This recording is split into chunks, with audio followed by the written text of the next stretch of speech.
that, I just wanted to welcome everyone again to this incredible webinar space. We put together this exciting webinar for the release of ITDP's new tool, Atlas of Sustainable City Transport. Atlas is a global data dashboard measuring indicators of all modes of sustainable transport for urban areas and jurisdictions globally. It is available to view right now, so click the link in the chat to take a look. And I am dropping the link right now for everyone. Please take a moment to view, and you, of course, learn all about the Atlas in just a few minutes. It is indeed a great opportunity to look into the role of indicators and discuss what cities can do with them to plan their transport systems better. In fact, we invited several representatives from cities to talk about how they are approaching mobility planning based on the strong data foundation. We'll touch on some unique lessons learned, challenges, and opportunities with data, and specifically with indicators that are also featured in the Atlas. So I wanted to really congratulate colleagues from ITDP who spearhead the analytics work, two of which are on the panel today, and also welcome the cities who will present on their work. So with that, let me go into introducing the panel. First, one second. First, starting with the moderator, Taylor Rich from ITDP Global. Hello, Taylor. Taylor leads the work around data and analytics, and he led the work on the Atlas. They are very passionate about connecting data analytics to policy and city planning. Taylor will give a brief overview of the Atlas and make the case for indicators. Then we'll hear from city representatives, starting with Ben Rosenblatt. He's a principal planner at Seattle Department of Transportation.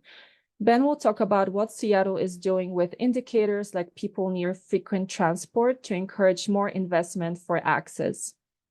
Then we'll jump into presentations from Santiago, Chile. We'll hear from Alvaro Jordan, Technical Manager for Research and Data, and Abril Montserrat, Architect and Analyst, both heading from the Department of Mobility, Transportation, and Telecommunications.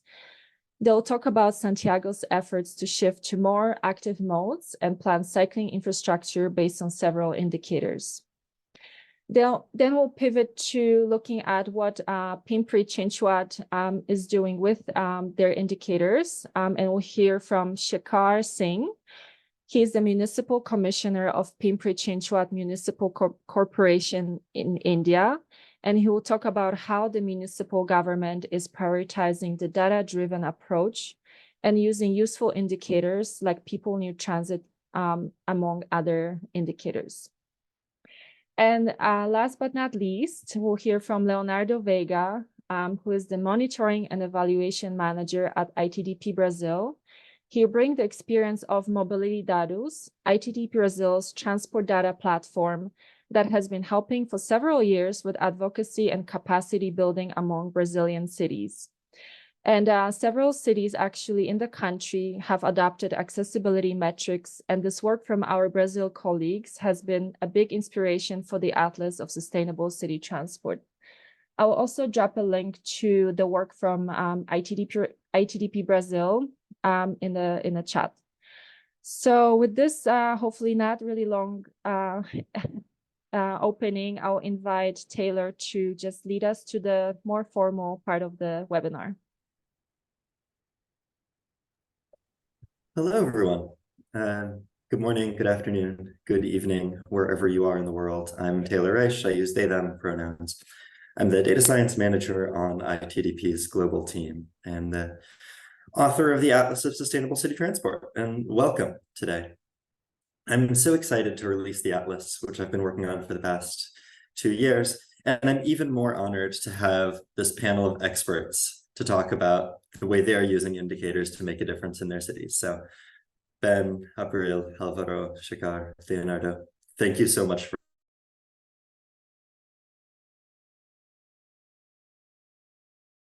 giving a little example to show why we wanted to make a new atlas of urban transport.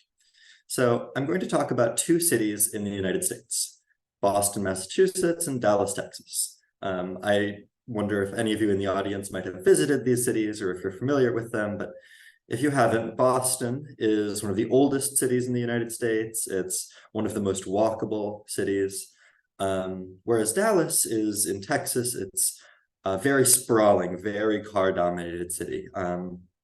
In Boston, about 8% of people take public transport to work. In Dallas, only 0.5% of people take public transport. So ITDP wanted to use these two cities to illustrate the importance of investing in sustainable transport infrastructure. We thought it would be a very clear case to explain the difference. And so we wanted to measure sustainable transport infrastructure in these cities, but we had a problem. The problem was that when we started to measure these sustainable transport, we found that our measurements showed that Dallas actually had better sustainable transport than Boston. How was that? I'm going to share my screen and show a little map of this to illustrate.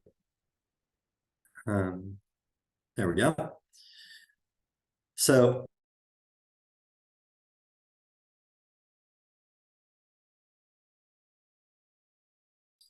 by that measurement, you would think Dallas would have better transport than Boston. Well, maybe that's not the right measurement. Maybe we should measure the number of kilometers per million people. But this gives us also a very confusing result. Both Dallas and Boston each have about 23 kilometers per million people. What's going on here? We were confused. How do we measure this? Well, on our third attempt to figure this out, we finally got it. We measured the percentage of the city population within a walkable distance of a mass transit station. In this case, we see that Dallas only has 5% of people, whereas Boston has 34. So that's the difference. And that's how we are able to explain that so many more people ride public transport in Boston than Dallas, not because there's more kilometers, because there isn't, but because more people live within a walking distance of sustainable transport. And so we wanted to build a tool, an atlas, to help people all over the world measure this kind of indicator, measure the number of people near something, the number of people near public transport, the number of people near bicycle lanes or social services or whatever else that matters. Excuse me. And so today we are so excited to launch the Atlas of Sustainable City Transport to empower city planners, advocates, researchers, everyone around the world to measure people near sustainable transport in their cities. So I'm going to give a very quick demonstration of the kind of functionality in the Atlas before I hand it over to our speakers. First, it is a map of the entire world. The Atlas contains over 1,000 urban agglomerations. That's pretty much every urban area in the world with a population above about 500,000 people. It offers 9 indicators, such as people near protected bicycle lanes, people near frequent transport, people near rapid transport. We're going to start by looking at people near protected bicycle lanes. And I'm going to look at it in Santiago, Chile, in honor of our presenters from this city. So having selected Santiago, Chile, and having selected the people near protected bicycle lanes indicator in the Atlas, we can see that 26% of people in Santiago live within a short walk of a fully protected bicycle lane. That ranks it the second of 3 of these cities in the country, or the 83rd in the world. However, we can also look at the neighborhoods of Santiago in more detail. In this case, these are the comunas of Santiago, and we can actually see the way that different neighborhoods or districts of the city compare to one another. Some neighborhoods have more infrastructure, other neighborhoods have less. And this level of resolution is available for most cities around the world. We could also look at a different indicator, the number of people living within a short walk of reliable, frequent public transport, a bus or a train that comes every 10 minutes or better. And we can see, for example, that in the metropolitan area of Seattle, United States, 28% of people live within a short walk of this kind of frequent public transport. That ranks it number 8 in the United States, according to that indicator. But with Ben's work on this, I'm sure that it will be climbing the rankings quickly. So that's just a brief introduction to the functionality of the Atlas. The Atlas is online. It is available at atlas.itdp.org. Feel free to open it up now and take a look, share it with your friends after this webinar. But in the meantime, please put that away and pay attention to our next speakers. So I'm going to hand it over to Ben Rosenblatt from Seattle to talk about the importance of indicators in improving transport in his city. Thank you. Thanks, Taylor. Thank you for having me. And let me get my screen shared here.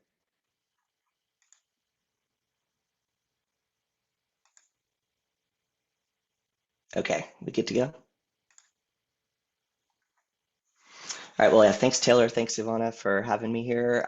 We're really excited here in Seattle to start using this Atlas. I mean, super really cool functionalities. So I'm going to talk a little bit about our experiences in Seattle in the northwest of the US, sort of a range of how our land use planning and transportation planning has been informed by data. So just some context, Seattle is a very fast growing city. We're up there in the upper left corner of the United States. We were the fastest growing city back in 2023. We've been growing for quite a while. Just an example, just to kind of illustrate this visually, you can see in the foreground on the left, back in the 90s, lots of warehouses, surface parking has turned into dense mixed use commercial and residential development with parks. So we're really changing as a city over the last few decades.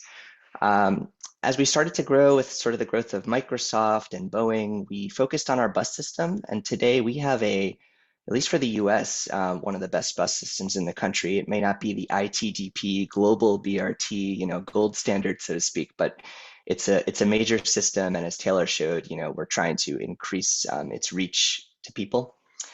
It's not enough though, so we've invested in rail transit as well in the 90s and 2000s. And today, we are actually, we are in the middle right now, like literally as of last month, we had a spur open up. We'll have another opening later this year.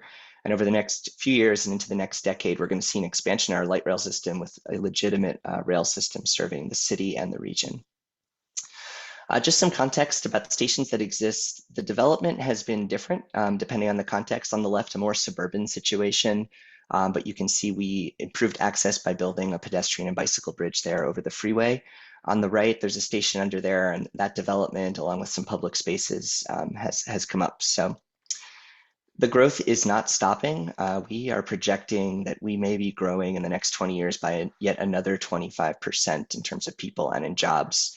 So with that growth has come some land use planning to think about getting away from our predominantly single family and residential paradigm that we have, thinking about areas that can be upzoned and densified to increase the number of people near that frequent transit and to improve the access. Of course, with that upzoning and with that density and with the growth that really has been happening has come displacement. So one way we've used data is we've have an index called our Race and Social Equity Index to figure out where people are at the highest risk of displacement. And that, you can see the areas in red on the right side. Those areas are areas we really need to pay attention to as we consider zoning changes and consider the impacts of the growth that's happening here. So of course, a good land use plan is only good if you have a good transportation plan to go with it. So we just, as of last month, adopted our latest 20-year vision for transportation. It's called the Seattle Transportation Plan. And I'll talk a little bit about how the data and analysis has gone into forming some of those policies. So the Seattle Transportation Plan, it has 6 goals. None of these are surprising, I think, for a transport plan in 2024. But with this, there's a lot of ground to cover. So in order for ourselves to hold ourselves accountable, we need data and we need information to kind of measure how we're doing along these metrics. So we created a whole bunch of performance measures. I won't go into these in any detail today. I encourage you to check it out online. But I'm going to focus on one just to show how we've used data to inform kind of what we're doing. So this measure is around households within a 10-minute walk via sidewalks. So Taylor kind of showed a little bit of that in his presentation. Or a 5-minute bike ride, or sorry, a 5-minute ride via a AAA, so all ages and abilities. It's comfortable for everyone to use Bikeway. So within those sort of reaches of frequent transit. So we define that as transit that comes every, I believe, 10 minutes or less. So it's our light rail system, it's our rapid ride bus system. And obviously we want to increase that number. We're hoping to get it up to about 2/3 of households in that zone by 2044. So that's really informing what we're doing. The other big thing that's informing what we're doing is, of course, the climate crisis. Not shockingly, we just released our climate change response framework last year. And with that, we used a lot of data to figure out some things. And one interesting thing in Seattle, and I think this is common in many cities, is that the average trip is not very long. It's only 2 miles. 73% of those trips are actually under 3 miles. And yet, 2 out of every 3 trips we take in Seattle that are under 3 miles are by car. So that's a lot of trips happening, a lot of short trips happening to get to and from places that are increasingly growing. So that's informing where we want to do investment. So we're trying to match up our capital projects to the corridors that we expect growth. So all that growth that I showed early in the presentation, we've got a lot of corridors. We've got 81 projects. That's way more than a 20-year list for us. But we've got 81 projects that have been informed and prioritized based on a lot of that data around getting people closer to frequent transit and trying to reduce the number of short trips that are taken by car. So transit in particular demands kind of an approach that's at the corridor level. So this map here is very similar to the one on the previous slide. If you actually look at it closely, things like bus-only lanes and bus priority, things that we can control in terms of enabling transit to move more reliably, that's going to increase the number of people that access that frequent transit that we're investing in. And then the flip side of that coin, of course, is sort of that last mile or last, few meters or feet. On the left is our sidewalk network. We have a lot of missing sidewalks. We've used some data analysis, and again, it's underlaid by our race and social equity index to figure out where our sidewalk investments are most appropriate. And similarly, on the right side here is our bicycle and e-mobility network. So this is just a small section of the city, just to give you an idea of sort of the level of detail we're looking at to try to match up where the access is missing with where the investment needs to go. So that was a very, very abbreviated and short view of kind of what we're doing. I encourage folks to check out our climate change response framework and our Seattle transportation plan. There's a whole appendix about performance measures if you really want to nerd out. And thanks, Taylor, and thanks, Ivana. I'm super excited to use the Atlas to keep improving, what we're doing here in Seattle. Thank you. I'll turn it over, I believe, to Santiago next.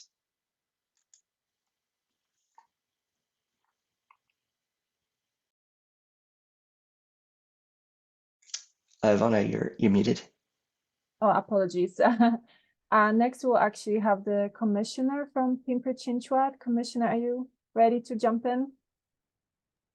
Yeah, hi. I think I'm gonna try to share my screen. In case I face a problem, I'll request you to do that from your end. No problem. So is the screen visible? Yes, it is full screen. Yeah, so hello everyone. I'm Shekhar Singh, Municipal Commissioner in Pimpri-Chinchwad Municipal Corporation. It's a city which is right next to Pune. For all of you who are aware of Pune and all of you not aware, it's almost in the catchment area of Bombay or Mumbai.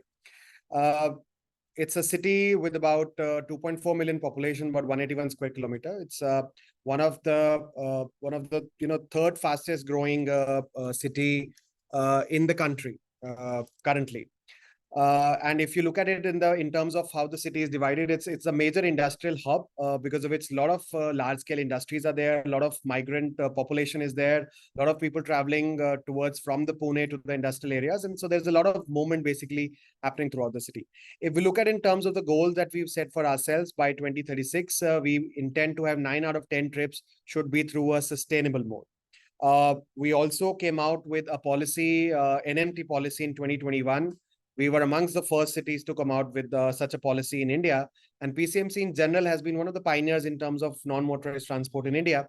But by 2036, we believe that 90% of the total trips should be through walking, cycling, or public transport. The current modal share, as you can see, is almost about 50%. It's a tall order for us, but we feel that we are on the right track to achieve that by 2036 in the next 15 years.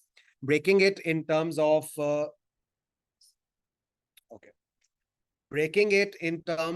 the indicators, which are specific indicators as per our NMT policy. Just 2 or 3 indicators that probably I like to focus on in terms of specific indicators. First of them is 100% street shall be made safe for cycling by creating dedicated cycle tracks. That is one of the indicators that we are taking, or I'm trying to discuss today. Second indicator is at least 80% of the population in the city shall be within 400-meter walk of public transport. Currently, that percentage is about 66%. And the third indicator is at least 50% of the population in the city shall be within 400-meter walk of the Rainbow BRT or metro. So we have about 6 BRT sections, bus rapid transport or rapid transport through buses. And we intend to bring that to about 50% of the population. That's a 15-year horizon that we are keeping for ourselves. So in terms of what I'm planning today, I'm trying to present how we are using data in the various facets of this entire planning. So first and foremost is data as a planning tool. It's almost something, that we saw in the Atlas also. And I had a brief purview of the Atlas during a recent UMI conference as well. And I think that's going to be a great tool for us to use as well. But up till now, we've been using various layers of GIS to determine various indicators. First and foremost, if you can see people near transit, the density distribution has been taken. If we try to overlay it with our city bus coverage also, and that's overlaying it with the city bus coverage gives almost about 96% of the people have access to some form of public transport in the PCMC region, which is the Pimpri-Chinchwad as a city and Pune as a whole as well. But how this data becomes a little interesting, or how it becomes a little problematic, if I could say, or a tall order for us, is when you overlay it with identifying transit deserts, whereas when you overlay it with the bus routes which are frequent, so which is a frequent transit, if you overlay that data from 96% having access to some form of public transport, we come down to 66%. And this is the goal, that indicator that we've set for ourselves, that this 66% of people having access to frequent transit should go up to about 80% of the population by 2036. That's the target that we've set for ourselves. In terms of the sustainable street network in the city, that is also something that we track for ourselves. Currently, PCMC total in around has about 300 kilometers of major and about 2,000 kilometers of minor streets. But it's again a very, very tall order for us. Every year, we'll need to create about 25 kilometers of healthy streets if we intend to have all our major streets to be safe, accessible, and healthy by 2035. That requires about 250 crore INR, or about $30 million every year. Now, that financing becomes a bit of an issue as far as cities in India are concerned. But we've tried to identify this as a priority area for infrastructure development. And we're trying to tap into external funding sources also, few of which probably I'll be discussing as we move forward. In terms of NMT master plan, Harit Setu is a project that we are really excited about from a city point of view. Up till now, the cycling and the walking infrastructure used to be all disconnected and not connected. So from end to end, it wasn't connected. Harit Setu as a project, if I can translate that into English, would mean green bridges. So Harit Setu as a project intends to go or take a neighborhood approach where entire neighborhoods need to be improved, green links to be provided, so that to encourage walking and cycling for short trips in the city. Now, a lot of cities have already been talking about 15-minute cycling and walking friendly heaven. It's a tall order, 100% sure, but we are trying to implement it in first pilot neighborhood, and we intend to transform about 32 neighborhoods overall till 2036.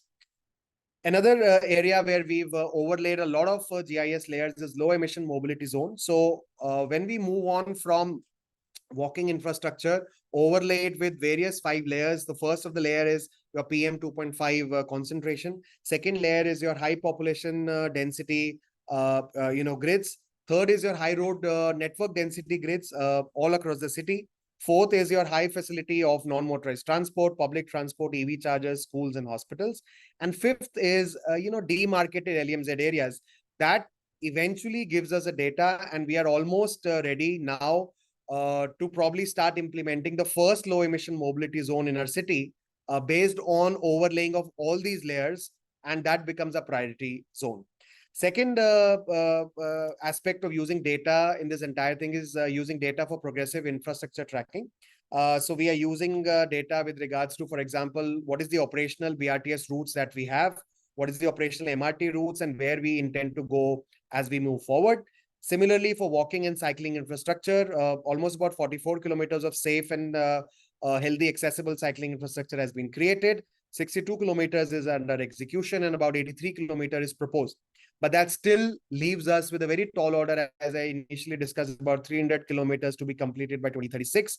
But we are till now on the right track with regards to that. And finally, data as an evaluation tool. This becomes something which is very important, especially in India, where impact assessments sometimes become a little patchy. We've taken a decision to have impact assessments as far as all the facets of mobility are concerned, but more so with regards to the cycling and walking infrastructure. As all of you can imagine, in developing countries, there's always a conflict and there's always a competition between trying to create more roads for private vehicles versus trying to create more streets which are safe for cycling and walking infrastructure. And there's always that conflict that exists in the society as well, in terms of the personal private car users and people who want to go to cycling or want to use pedestrian walkways. So I think this impact assessment becomes really important for us as a planning tool and also as a communication tool to go to the city, to our political people, so that the budget allocation can happen year on year for these things. If you look at the graph on the right, all the bar graphs that you see, almost 89% respondents said that they spend more time on the streets once they are made more safe and accessible than what they were doing earlier. So there's better walkability, there's better cyclability, safety at night, etc. has improved. But on the right side, the bar graphs that you see, there's a clear-cut also indicator that 83% respondent felt that vehicular speeds are still a predominant issue on the streets when they cycle or when they walk. So vehicle speeding is an issue. Vehicles on footpath. So parking management becomes a very important area for us to start working, and vendors on footpath. But such data-based, data-backed impact assessment gives us a lot of data in terms of communication and also as a planning tool. Then also public transport assessments have been done in trying to benchmark ourselves with the best in the country and the best in the globally as well, in terms of what is the public transport status. Like, for example, we have about 31 buses for 100,000 population. Average global average is about 60, or that is what our federal government also mandates. We are also tracking our transport budget. PCMC is amongst the only cities in India where 50% of the current transport budget is actually allocated to sustainable mobility projects. So we track the entire budget end to end in terms of the sustainable projects that we are doing, whether it is for public transport or it is for projects like Harit Setu or Green Links. And PCMC would be the first urban local body in India to raise funds for NMT infrastructure through green bonds. So we are coming out with almost about 200 crore green bond. It's roughly about 25 to 30 million US dollar. That will be the first green bond for NMT infrastructure in India. And that also gives us an impetus to, to finally implement the plan by 2036, as I was just describing, in terms of improving the walkability on all our major streets. So thank you so much. That is just an attempt to show in brief what PCMC is trying to do as far as using of the data is concerned. Thank you. Thank you so much, Commissioner. And let's go back to the Americas and then hear from Santiago, Chile. So cue my colleagues here. Hello, Abril and Alvaro. Hola, Ivona. Muchas gracias por esta. Hi, Ivona. Thank you very much for invitation. Thank you, Taylor, and hi, everyone who joined us. Let me share my screen. Please confirm that you can see my presentation. Yes, we can. And I encourage you to speak relatively slow. Thank you so much. Y te agradezco. All right, I'll try to speak slower. My name is Abril Montserrat. I'm an architect and analyst for the Chilean Mobility, Transport, and Telecommunications Department from Santiago, Chile. I have my colleague Álvaro Jordán, who's also an analyst and geographer. So we will make this presentation together. Our department is in charge of developing studies and designs, always along with citizen participation. It's a tool that constantly feeds or informs the projects in order to bring them to conclusion. Our purpose is to promote active and sustainable mobility in our city. Our greatest project is the big cycle lane master plan. We always consider pedestrians, bike riders first, and then we have other types of transport.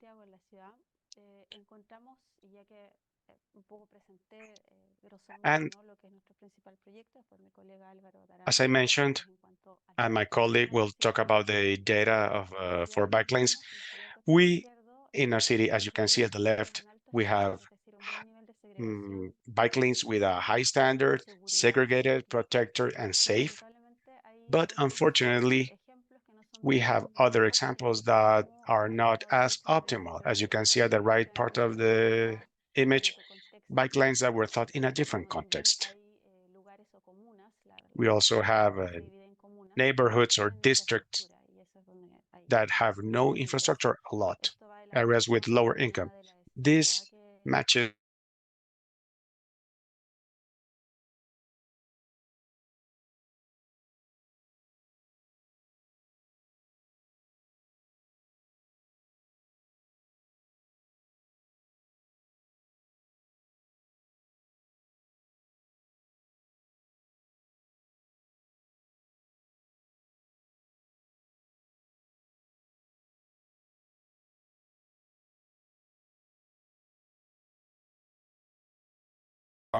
we have problema en la región que tiene que ver con la contaminación debido that a has to do with pollution due to physical factors, as well as the use intensiveness of transit and the amount of people in the region.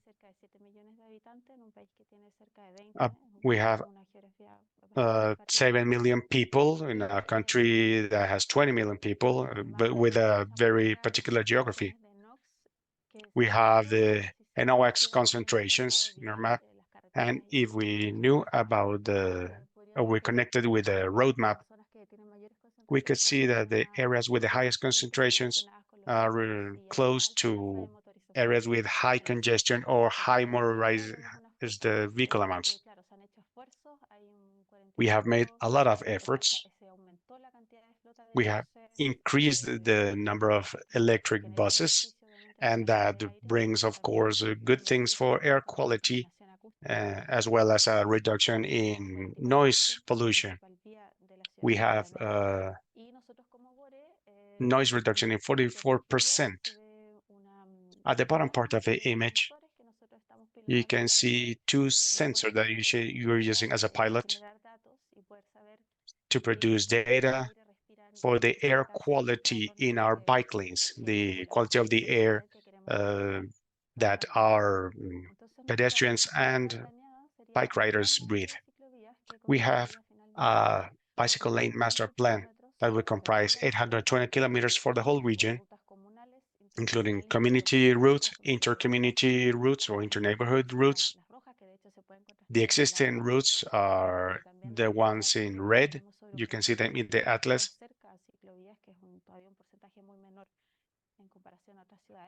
Our indicator is 20% of people close to these lanes, it's still low. So we can try to work in order to achieve a more connected network and reduce pollution and bring more people closer to our lanes. Now I'll give the floor to my colleague. Thank you, Aurel.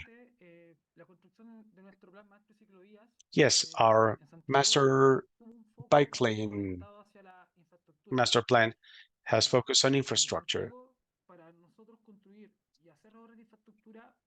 For us, or in order to build an infrastructure, we need to demonstrate certain social profitability or the benefit of building those cycle lanes.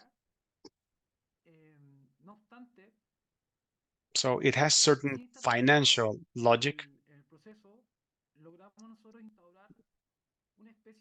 but we have been able to establish some sort of geographic information system that allowed us to organize information and translating these maps and come up with different layers that could fit our master plan. First, we had a diagnosis stage with the amount of trips, demographic indexes, accident rates. Then in the second stage, we analyzed transit and how it connected to big infrastructure in the city. For that purpose, we had to model flows, understand trip patterns, and where people were commuting. And we also had to include a large amount of metrics that was not included in a system, so that was quite challenging. We learned that we had information gaps, certain data that were not included in a system, or they were outdated, or data that is not always available or accessible for users. During the process, we learned that we needed a data-based master plan. We came up with a geographic information in package in order to provide sustainability. In the third and fourth stage, we took a look at the costs. And it was not just a vectorial from the vectorial perspective, but also raster. And we're able to take the information about lane sizes, lane width, materials used for the floors in order to be as precise as possible for our engineering purpose. And that can also be part of this major information system. As I mentioned, investments require some sort of economic and social benefit. We need to show that to the city. With this information that we gathered, we were able to make the assessment and the benefits or the cost-benefit ratio in order to make it profitable, socially profitable, with an investment of 8 billion Chilean pesos to design the lanes. And that's what I'm going to show you in the next slide.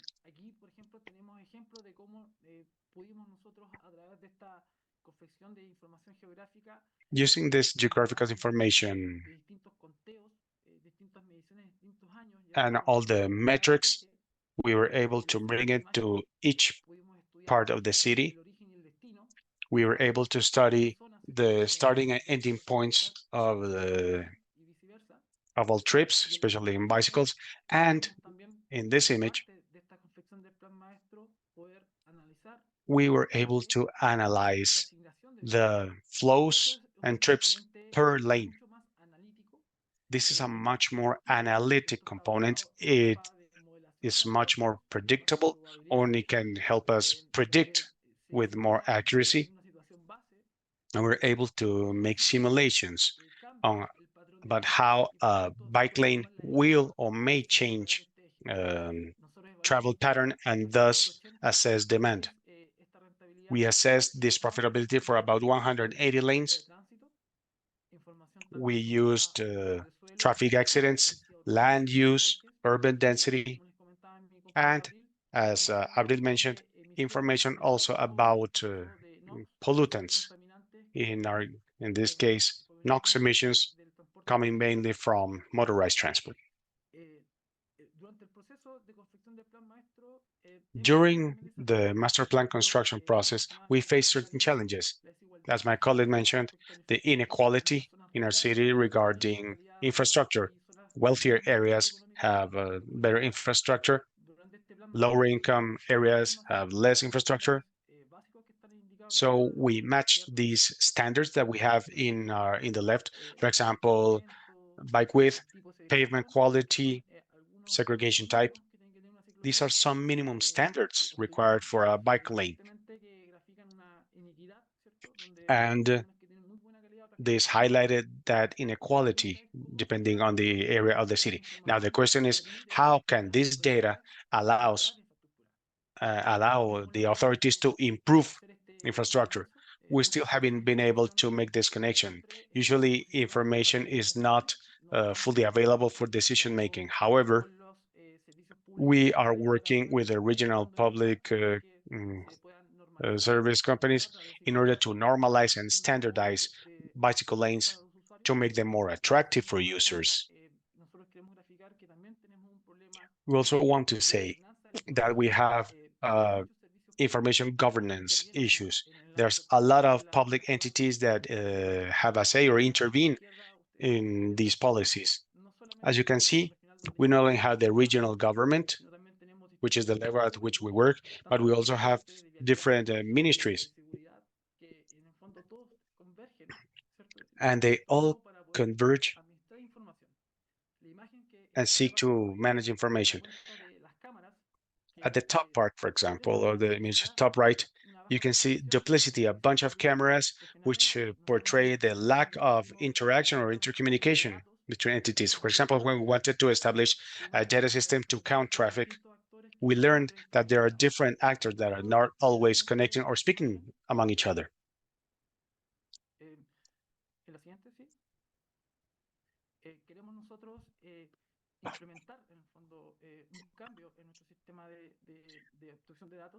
We want to implement a change. This is the challenge, integrating different plans for different modes. The plan is still lying on my desk. We haven't been able to come up with an interoperating, intelligent and real-time information system that can be shared by all authorities or entities. We want it to be interoperative, real-time, 5G, and cloud-based. That's what we're trying to push within the government. We want to come up with a new transport authority. We've seen other cases, such as cities in India or in Seattle. They have come with indicators to measure these policies or to inform these policies. This is an opportunity for improvement for us.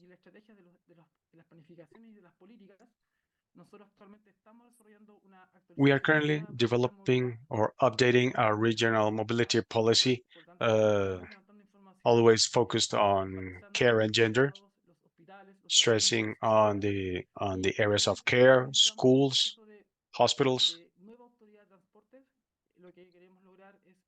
And as for the new transport authority, we want to unify this governance, and hopefully this information, such as the information, for example, contained in Atlas, can actually serve for more efficient systems. Thank you very much. Great. Thank you so much, Abril and Alvaro, for this presentation. And we'll have time for our colleague from ITDP Brazil. Again, last but not least, this was an inspiration for ITDP, the Mobility Dados platform. So Leonardo, please take it away.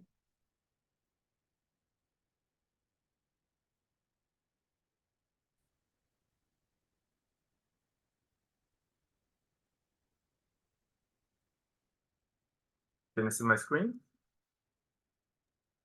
Yes, thank you. Okay, eu vou speak in Portuguese. Bom dia, boa tarde, boa noite. Good morning, good afternoon, good evening, everyone. My name is Leonardo Veiga. I work at ITDP Brazil, and I'll be speaking briefly about our experience of using data through our data platform to raise and improve our planning for urban mobility in Brazil. But before I start, since we're talking about a Brazilian reality, I'd like to start with a picture which is actually iconic or symbolic of our reality here. This is a suburban area in the city of Rio de Janeiro, where we have no adequate dedicated structure for cycling or for pedestrians, and people take risks on a daily basis, for example, just to cross a street or to cross the city. And this is also a way to show us how we can measure the problems that we have on a day-to-day basis. So this picture was taken in Rio, but it could have been taken anywhere in the world, or in Latin America, at least. So how can we measure that? So with the goal of providing more metrics and references for the discussion on urban mobility in Brazil, we created this platform called Mobilidados, which was created in 2017 with data and indicators on urban mobility to inform public policy development in these areas. And through that, we can have access to indicators and news and publications. And since it was launched, we've been working with over 8 partners, 27 capitals, all Brazilian capitals being monitored basically, 9 metropolitan regions, and over 20 indicators. So we also have indicators of people living underground or metro stations and people living close to high capacity transport systems and living in BRT stations, etc. And we also bet on an open data policy. And I'll be talking a little bit now about how ITDP uses these data and how decision makers or how we approach decision makers so that they can use these data to monitor and to develop public policies. One initial point that's really interesting is that we need to define our target audience really well. Currently, all our products are mainly focused on the public powers, on decision makers, but we also understand that, considering our wider societal network, we have other very important stakeholders such as academia, media, and civil society that, if they are influenced by Mobilidados, they could also become influencers of the public powers to ensure that these data are used by decision makers. So how do we use data at Mobilidados? Well, the first thing that we understand is that it wouldn't be enough for us to create a platform such as Mobilidados if we do not have a story behind this platform. So storytelling in this regard is really important. So if you enter Mobilidados or our platform today, you'll be able to access data and indicators, etc. But we also have other publications, other products that tell a story about the cities and about what we do. And through these stories, we can little by little raise the agenda on urban mobility in Brazil. And this is actually a series that was very successful, which was Mobilidados in Focus, which address different issues, for example, low carbon mobility and safer cities or more inclusive cities, and a number of different topics for these specific publications. But in addition to that, in addition to telling a story through a publication, we also tell, in addition to these bigger stories that we tell in our publications, we also tell smaller stories through our social networks. So we use these mobility indicators to point out some issues that draw our attention in our communities and in our realities. So this communication strategy has been really important for us to reach our target audiences. So, for example, more than 80% of the population in the city of Curitiba in the south of Brazil live too far from a BRT station. So when you place this information on our social media, social networks, this can generate a discussion on what people would like to see in their cities. And more recently, we have become aware that our strategy has been successful. And considering when we started monitoring our social networks, we started doing that in 2019. And since then, so if we exclude 2019, when we only had 14 mentions on social media, we can see that the numbers grew significantly in 2020, 2021, and so on and so forth. So most mentions are made by official websites, for example, City Hall websites, and usually the larger cities in Brazil are those that make the most comments, And also sometimes we are mentioned by communities that live close to, let's say, a metro station or a metro network. But also, we have to bear in mind that not only is it important that cities have access to these indicators, but also another important issue is that working together with the federal government, we managed to ensure that some of the indicators that we have, in particular those on light rail vehicles and BRT, that these indicators be used by the federal government through a partnership that we developed a few years ago, and we put together a data set on all the information that we had on these areas. And this, in a way, helps to inform indirectly the federal government, but also promote more discussions on these issues. And through this cooperation, we managed to share these indicators with the federal government.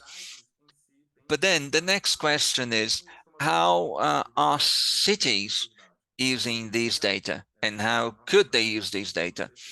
Well, over time, our strategy has been efficient in using, for example, these data for the mobility plan in Belo Horizonte, and we are also informing the Rio de Janeiro Social Progress Index. So considering all the different indicators that we use or that are used for this index, PNT was one of the indicators used to create this index and to monitor public policy. And more recently, we found that the Rio Cycling Infrastructure Plan also uses our data as a reference and as an indicator. And finally, I'd just like to mention here that decision makers use these data and indicators in many different ways, not only to establish target or planning targets, but also to let me explain a bit better in other words. So I'm providing two examples here. So whenever there's a cycling infrastructure expansion, cities may use one of these indicators to confirm what they're doing. So basically, it's a verification tool.